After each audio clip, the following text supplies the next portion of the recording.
A day after calling for party unity, Bernie Sanders goes back to being an independent.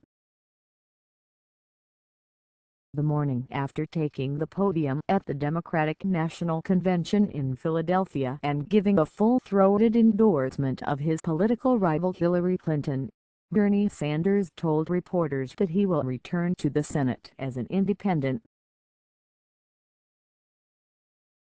"I was elected an independent," Sanders told reporters at a Bloomberg-hosted breakfast the morning after.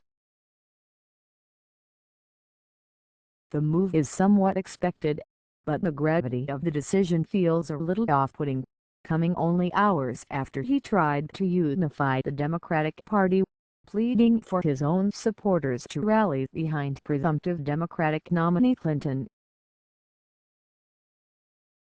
Sanders, a self-described Democratic socialist, has officially been an independent politician since 1979, though he is often caucused with Democrats.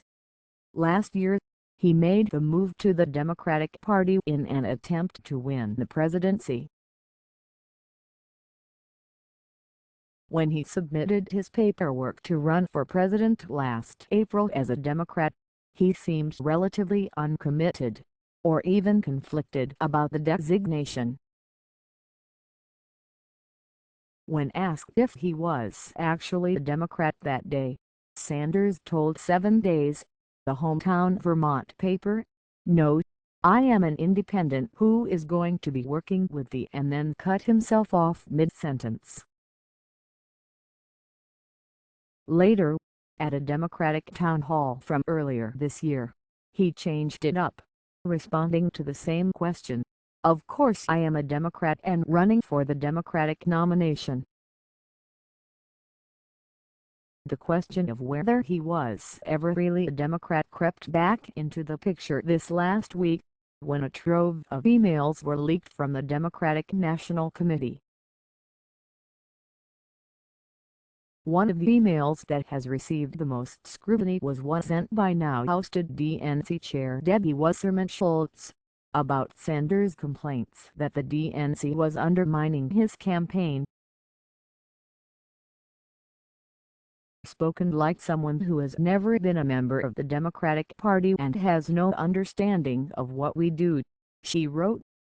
Schultz resigned from her position this week after the perceived bias the emails showed. The ambiguity of Sanders' own self-designation has played out through this week, when some viewers were confused that on-screen television graphics were listing him as an independent. "Like it or not, the system is designed to reward fealty to the party," wrote James Nevius in The Guardian this week, on how Sanders was treated by the DNC. Hillary Clinton has been a figure in Democratic politics since her husband's first term as Arkansas governor in 1978. Regardless of his personal political identity, the impact that a short-lived Democratic Sanders left on the party will likely be felt for a long time, as the Democrats' new party platform shows. "I think if you read the platform right now, you will understand that the political revolution is alive and kicking," Warren Gunnels, Sanders' policy director, told NBC News. "In many issues, the party has moved significantly to the left, as has Clinton, in trying to keep up with Sanders' broad appeal. The campaign got at least 80% of what it wanted from the party platform," said Gunnels.